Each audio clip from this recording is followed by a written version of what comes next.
পশ্চিমবঙ্গ সরকার ট্যুরিজমকে কেন্দ্র করে একাধিক পরিকল্পনা গ্রহণ করে, কারণ ট্যুরিজম ব্যবসার মধ্য দিয়ে সমাজের বিভিন্ন স্তরে সামাজিক আর্থিক উন্নতি সম্ভব। মঙ্গলবার ডুয়ার্সের লাটাগুড়ির কাঞ্চনজঙ্ঘা ভিউ রিসোর্টে ইলিশ ও বরলি উৎসব 2025 সূচনা হলো।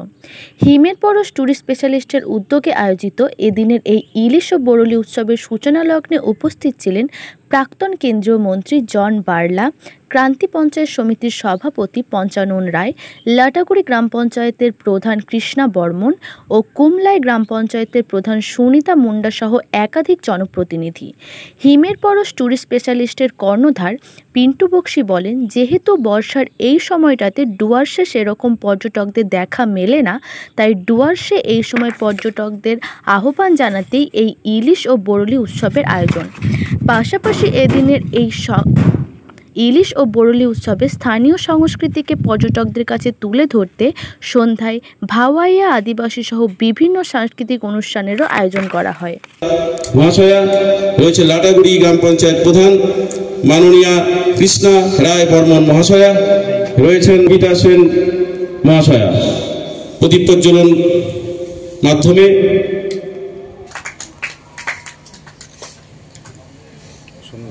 প্রদীপ প্রজ্বলন এই যে এই ইলিশ এবং বরলি এই উৎসবটা পালন করলেন কেন? হঠাৎ আপনাদের এই ধরনের চিন্তাভাবনা আসলো কেন? আমাদের দক্ষিণের ইলিশ, উত্তরের বরলি দিয়েই আমরা একটা উৎসব করলাম, সেটা পর্যটনের জন্য একটা উৎসব করলাম। এই যে পর্যটনরা যে বিশেষ করে সারা বছরই দেখা যায় যে কম বেশি বিভিন্ন জায়গায় উত্তরবঙ্গে বিভিন্ন জায়গায় যায়, ডুয়ার্সের ক্ষেত্রে এই উৎসব কতটা তাৎপর্যপূর্ণ? টুরিস্টরা আসার জন্য অনুমতি হয় না, এই বর্ষাকালে আসে না, তাই জন্যই আমরা এটা উদ্যোগ নিয়েছি। এই টুরিস্টরা আসার জন্যই উদ্যোগটা নিয়েছি। তাই আমরা হোটেল কর্তৃপক্ষ এই প্রোগ্রামটাকে ঘুরে তারা টুরিস্ট ঘুরতে, তারা ঘোরার প্রেমিক লোক, তারা যাতে আরো পর্যটনের ঘোরার জন্য আসে, তার জন্য আমরা এই উদ্যোগটা নিই। এই উৎসবটা কতদিন পর্যন্ত চলবে? এই উদ্যোগটা আমাদের শুরু হলো 1 তারিখ আজকে, এটা থাকবে 15ই সেপ্টেম্বর পর্যন্ত থাকবে। 3 মাসের 15 তারিখ সেই উৎসবটা 3 মাস থাকবে। 3 মাসের উদ্যোগ ঘোরার জন্য আমরা সেটা আহ্বান করছি আসার জন্য। আপনার নামটা বলুন। আমার নাম জগন্নাথ সেন। পর্যটনের ক্ষেত্রে কতটা প্রভাব ফেলতে পারে? আজকে ভাই পিন্টু বাক্সি ওনার নেতৃত্বে যে ইলিশ এবং বরলি উৎসব আজকে হয়েছে, আজকে আমরা উদ্ঘাটন করেছি। খুবই ভালো লাগছে। এটা আমি প্রথমবার এসেছি।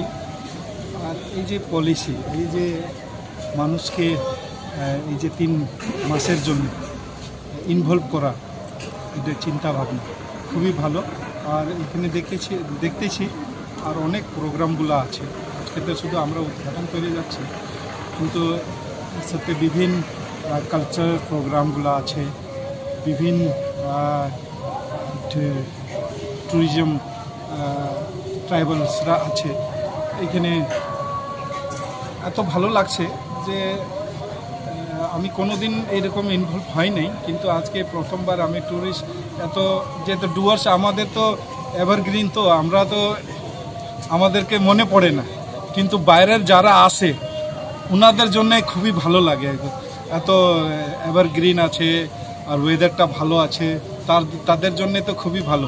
আর আমরা এটা যেহেতু আমরা সবসময় এখানে থাকি, তাই জন্য আমরা অতটুক আমরা ভাবতে পারি না কি ডুয়ার্স এত, কিন্তু সত্যি করে অনেক মানুষরা আছে আর এখানে এনজয় করে ওয়েদার, তারপরে ট্যুরিজম, এখানে চা বাগান আছে আর সুন্দর আছে।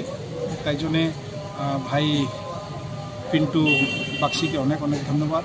উনি আগাও, আর ওনার যে মিশন আছে, ওনার যে ভিশন আছে, ওইটা নিশ্চয়ই আগামী দিন একটা রেজাল্ট আনবে ওনার। সবাইরা ইনভলভ আছে, এই যে অনেকরা রোজগার পাচ্ছে, এটা করার পরে অনেকরা ইনভলভ হয়ে যাচ্ছে, তাই জন্যে অনেকরা রোজগার হচ্ছে। তাই জন্যে এই চিন্তা ভাবনা খুবই ভালো। আর কিডনির সমস্যায় ভুগছেন, মানে kidney stone, renal stone, prostate সমস্যা, প্রস্রাব কম হওয়া, পা ফুলে যাওয়া, প্রস্রাবের সাথে রক্ত পড়া ইত্যাদি? আর চিন্তা নেই, চেন্নাই থেকেই দুর্গাপুরে আসছেন ডক্টর অরুণ কুমার বালাকৃষ্ণন 13 এবং 14 জুন, যিনি অলরেডি 40 বছরের অভিজ্ঞতা সম্পন্ন। শুধু তাই না, ডক্টর নবীনাথ মোহনজিও আসছেন। আপনারা যে কোনো সমস্যার জন্য আজই যোগাযোগ করুন স্ক্রিনে দেওয়া নাম্বারে, অথবা চলে আসুন ওম ডায়াগনস্টিক সেন্টারে, যেটা আছে Durgapur city centre Bengal Ambuja housing কমপ্লেক্সে। এখানে প্রত্যেক মাসেই ডক্টর অরুণ কুমার বালাকৃষ্ণন এসে থাকেন, তবে এই জুন মাসের জন্য আপনারা আজই ফোন করে নাম নথিভুক্ত করে নিন।